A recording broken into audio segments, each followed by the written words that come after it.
Assalamualaikum warahmatullahi wabarakatuh.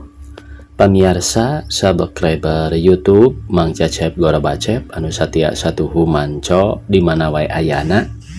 Dina dangat ayeuna urang neraskeun hancacarpon tina majalah Mangle tahun 1861 nomor 44. Carpon anu beris kapidangkeun dina dangat ayeuna judulna ditebus ku nyawana. Ieu carita ti wewengkon nu teu aman sauna teh nya, yasana Winaria ART. Sumangga supados teu nyangkolong ting kana waktos, wilujeng ngadangukeun.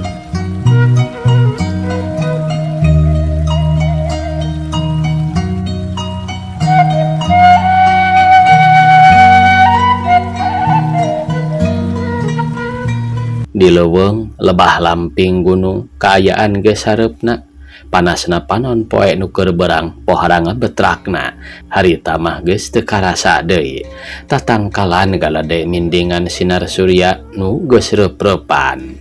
Di leuweung ieu sisi walungan leutik nu ngocor kakulonkeun dina taneuh nu pinuh ku jukut-jukut minangka samakna. Aya sababaraha riungan jelema-jelema nu samakta sapakarangna ti senjata enteng nepi ka senjata berat. Aya jeung wareuteuh keneh, duka teuing ti mana meunangna pakarang lengkap tur wareuteuh teh. Saban riungan rame ngawangkong di barung saleuserian bangunu taya kasusah. Dina riungan nu pangkalerna nu awas ngemplong ka padataran, nu ngariung teh rereana para prajurit wungkul. Hiji dua aya kopral, sersan atawa pembantu letnan. Paripolahna aya nu bari udud bae, aya nu nangtung, aya nu nyarande kana tangkal kai, aya oge nu silih sarandean pada baturna jeung rea-rea deui. Sabaraha gram euy? Beratna kongkorong jeung gelang emas. Beunang ngarampas si laing, basa urang ngoboy ka marga cinta teh. Ceuk nu sirahna dibengket ku anduk blel kanu buukna gondrong nu keur kekedengan. Kitulah aya kana 50 gram mah. Untung gede sakitu mah, ngan oroka aya awak mani barared. Balas ti kana rait jeung labuh. Harita teh lumpat sasat notok-notokkeun maneh. Da eta babaturan Gusti Hareula tembal nu buukna gondrong bari kunyang manehna hudang. Tapi nupang mujurna mah basa ngaranjah ka Ciawi teh nya nu dibaret hideung milu ngenembrong. Bener, jabar ranjah teh didinya mah tumanina pisan ngadurukan imah jeung ngadorhosan jelema teh. Cik nu nyarah de di beh sisi. Sarerea sadiri ngeunah. Riungan sejen ngaraliuk ngadenge anu seuri kawas nu ngarareunah teuing. Ngan hanjakal ayeuna urang bet kudu hijrah ka dieu nya. Damun seug teu diobrol, damun seug teu diobrot ku TNI mah mending ganeh di ditu asana. Omong nu sirahna dibeung. Ngan hanjakal ayeuna urang bet kudu hijrah ka dieu nya. Damun seug teu diobrot ku TNI mah mending ganeh di ditu asana. Omong nu sirahna dibengket ku anduk blel teh bari ku siwal nyokot rokok nyot udud. Buku ngarumas di dieu teh asa tumamu pisan atawa peda anyar keneh wae kitu. Nu sejen ngaheukeun omonganana. Tapi kuring mah geus apal euy tempat di dieu mah. Da bareto lila cicing di dieu basa ngumbara 5 tahun ka tukang. Ceuk salah saurang nu milu ngariung di dinya. Bener Pardi euy. Nu sajian nanya meh barang bangun nu kurang percaya. Terang dong, jawab nu disebut Pardi. Malah manehna ngomongna dilaunkeun. Bari leungeunna nunjuk ka salah saurang di antara pamingpin maranehna nu keur nyarande kana tangkal Rasamala. Teu jauh ti dinya. Tuh pasuhud ge urut batur kuring bareto. Basa cicing di lembur kalereun leuweung ieu. Batur ulin keur pada ngumbara di dieu, malahan ari ulin teh sok ka leuweung ieu. Sakud nu ngariung di dinya arolohok sarta meh bareng ngaralieu ka palebah nu dituduhkeun ku Pardi teh nya eta Kapten Suhud. Tapi ari nu keur dicaritakeun ku Pardi mah ngeunah-ngeunah we nyarande bari neuteup ka padataran kaler nu geus reyem-reyem tembongna ti pelebah dinya. Lembur urut manehna ngumbara. Nu harita keur dicaritakeun ku Pardi teh. Bener manehna Pak Suhud atawa Kapten Suhud teh teu pisan malire kana obrolan-obrolan bawahanana. Manehna mah keur anteng neuteup lembur urut pangumbaraanana. Sangkilang harita geus meh teu awas oge. Manehna teu ngira yen bakal kadinya deui ka urut manehna ngumbara, lain rek ngumbara deui ari ayeuna mah. Pangna datang deui ka tempat eta teh rek neangan penyumputan. Dumeh manehna sabatur-baturna teu eureun-eureun dibeberik diobrot ku TNI ti tempatna nu ti heula. Kapten Suhud nyawang kana urut lemburna Bareto, pikirna kahudang deui ingat ka urut pupus tena urut buah hate nu kungsi jadi panyileukanana berang peuting. Nya di dinya imahna di lembur nu ayeuna keur disawang manehna acan poho-poho ka euis cicih mojang manis di lembur eta kabogohna Bareto kacipta ku Kapten Suhud resepna ngadon ulin ka kebon bari ngalasan jeung euis teh atawa mun teu kitu sukan-sukan jeung manehna sakapeung masuk di baturan sabenerna direwong ku si Pardi nu ayeuna jadi anak buahna teh. Si Horeng masing pamimpin gorombolan nu ganas ge ari kusang asmara mah leuleus lempeuh. Dina hatena Suhud nanya ka diri pribadina, naha ayeuna euis teh aya keneh di lemburna, geus kawin atawa acan, jeung naha kira-kirana bakal ingetan keneh mun parang papanggih deui. Tapi tang tuh ka aing teh ijieun ayeuna mah kawasna da eta aingna jadi gorombolan hanjakal. Nah atuh ku aing teh wot make ditinggalkeun turut teu beja-beja.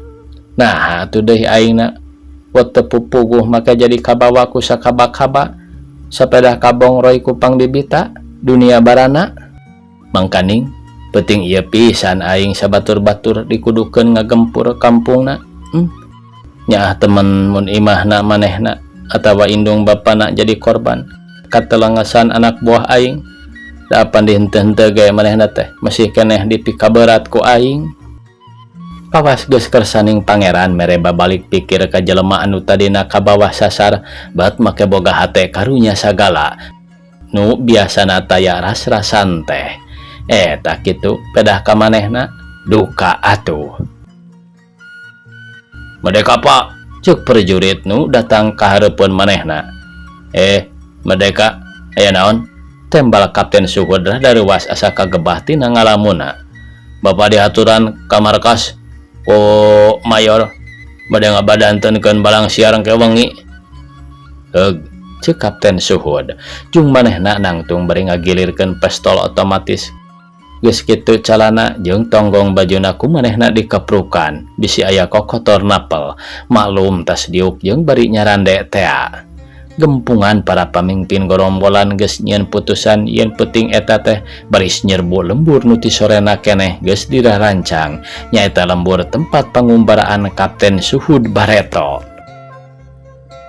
Demi jumlahna para gegedu gorombolan teh aya genepan kaitung Suhud nu pangkatna kapten nu liana nyaeta Mayor Apin alias Komandan Batalion, Kapten Sumirta, Rizwan, Mansur, jeung Letnan 1 Dirja. Saenyana anu tiluan mah nyaeta Mayor Apin, Kapten Sumirta jeung Kapten Mansur tiluanana ge bangsa kulit putih nu ngaran-ngaran aslina digaranti minangka nyalindung dinu caang.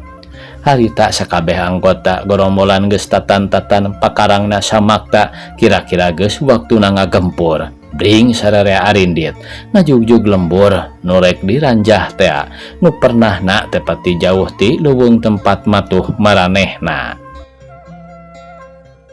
Pikeun maranehna operasi di wewengkon ieu teh kakara harita pisan sabab arayana di leuweung eta ge kakara 3 poe. Para anggota gerombolan sajajalan saruka bunga iwal teh Kapten Suhud sorangan nu henteu teh. Manehna mah kalah ngarasana langsa campur ijid ku kalakuanana sorangan, manehna malik ngewa kana polah babaturanana katut anak buahna. Nah, awet jadi kitu Kapten Suhud nu geus dikongaskeun si jago tembak teh. Tapi nah tuh, make milu ngagempur peuting eta teh. Kacaturkeun gerombolan nu dipingpin ku Mayor Apin teh geus nepi ka wates lembur. Sanggeus aya komando menyerang ngan beretek bae gerombolan teh ngagalaksak lembur. Sagala pakaya rakyat nu kapanggih ku maranehna geus teu diengkekeun deui dirampas.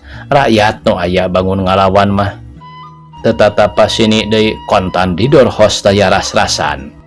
Untung karereanana rakyat teh geus arindit nyarumput ti samemeh datang gerombolan nuju lembor. Gerombolan teh teu panjang urusan deui ngan sut weh ngadurukan imah. Rakyat beuki kaweur beuki gempor. Seuneu ngabala-bala di saban suhunan nu geus dihuru. Kapten Suhud nu ti beurang keneh hatena meulit ka euis. Harita geus gilig yen sabisa-bisa arek ngabela imah euis cicih, malah bisi kumaonam rek ditulungan ceuk pikirna. Dina sajeroning riweuh paciweuh teh hate Kapten Suhud teu oleh ingeteun kana kasetiaan euis nu estu pujieunana. Ieu teu cara manehna ka itu. Gewat manehna lumpat ka pelebah imah euis teh. Kasampak imah-imah tetangga euis mah geus rea nu didurukan ku anak buahna, pudig-dig ambak lain di kieuna. Barang nenjo aya anak buahna nu rek nyundut imah euis teh. Rek sut pisan colen parage nyundutan geus rek sadunglungeun pisan rek dialungkeun kana hateup. Ulah musar, ulah dialungkeun, tar pistol otomatis Kapten Suhadi ditujukeun kanu disebut musar. Anak buahna nu rek ngaduruk imah euis cicih teh bro Musa rubuh. Kena pelor lebah iga burungna pisan, gewat senjata karabena ku Kapten Suhud dicokot, adena manehna kaburu datang kadinya. Mun leuir mah tangtu imah euis teh geus jadi para beseuna. Ayeuna aya kasempatan hade keur aing dina pikir Kapten Suhud sarta teu antap warah deui ngan dereded we anggota gerombolan nu jauh ti manehna teh di Karaben. Mokaha loba gerombolan anu keuna sasaran pating jarungkel di tarajang pelor. Kurang ajar sia. Karek ge Mayor Apin ngucap kitu geus di Karaben manten ku Kapten Suhud bari nahan ka nyeri balas pelor Karaben. Mayor Apin tuluy rubuh ngalupaskeun nyawana. Kapten Suhud terus nyacara para anggota gerombolan. Ku kituna atuh gerombolan teh kudu nyanghareupan musuh di jero simut. Maranehna jadi paburisat malah sawareh mah nyangka TNI datang narajang. Lautan seuneu beuki tambah rongkah bae imah kolot euis cicih jeung hiji dua imah tetanggana teu kungsi di huru gerombolan da kaburu ditulungan ku Kapten Suhud. Ngan oro kaya gerombolan lain saeutik manehna geus katingker ku gerombolan nu liana, tapi manehna teu ngarasa gimir, gigis atawa miris, terus ngalawan sakedah pola. Estuning teu mundur satapak kagok asong ka palang bela kawasna. Silih bedir di eureunnan sanggeus Kapten Suhudna kabeunangan dibadil ti tukang kalawan dibongohan, tapi manehna masih kaburu malik ngebedil musuhna nu geus ngebedil ti tukang teh. Atuh duanana maga batanga. Kapten Suhud gugur tapi hatena ngarasa sugema bungah lantaran geus ngabela euis cicih nu jadi puputona. Sanajan ieu pembelaan teh kudu ditebus ku nyawana pribadi. Panebus nu mahal tanpa tanding, manehna hilang di antara anggota gerombolan nu ditiwaskeun ku manehna keneh. Ari sesana gerombolan tuluy malabur da sieun manten datang TNI kadinya bari ninggalkeun korban nu reana lain lumayan. Nya bae teu lila TNI datang kadinya maksudna rek ngusir gerombolan. Datangna ka lembur nyampak rea imah nu geus jadi lebu. Jabati eta TNI kacida hareugeunana lantaran nyampak rea gerombolan nu geus tiwas jadi babatang. Patulayah lengkap keneh senjatana diantarana aya sababaraha urang anu pangkatna luhur sidik pisan paraehna teh syariatna ku pelor. Teu weleh hareraneun, nah nyampak teh bet gorombolanana geus tariwas. Nah aku saha teu nyarahon yen samemehna TNI datang kalebah didinya aya drama hebat ngan sanggeus sagala leureuh kurunyung Mang Sahwi tas nyumput ti kolong sasak tukangan imah eus nyamperkeun TNI. Pok nyarita yen manehna ti panyumputan nenjo suhud ngapedilan baturna pribadi ti lebah ngagolerna kiwari manehna nu sakalian nerangkeun yen suhud teh zaman jadi cari kungsi rek kawin ka eus ngan teu tulus numeh kaolok ku pangosol pihak gorhomolan. Beda jeung mayit Nurea, mayit suhud mah kurayat di Pulasara kalawan utama. Tamat cenah ieu pamirsa. Ti redaksi dupi nu dianggo ngaderedet teh Karaben atanapi Mitra Liur. Karaben mah sakali ngeusian mung 55 siki dibedilkeunana hiji-hiji. Dupi Mitra Liur pelorna aya 10na sok diderededkeun. Sakitu anu tiasa kapihatur. Wassalamualaikum warahmatullahi wabarakatuh.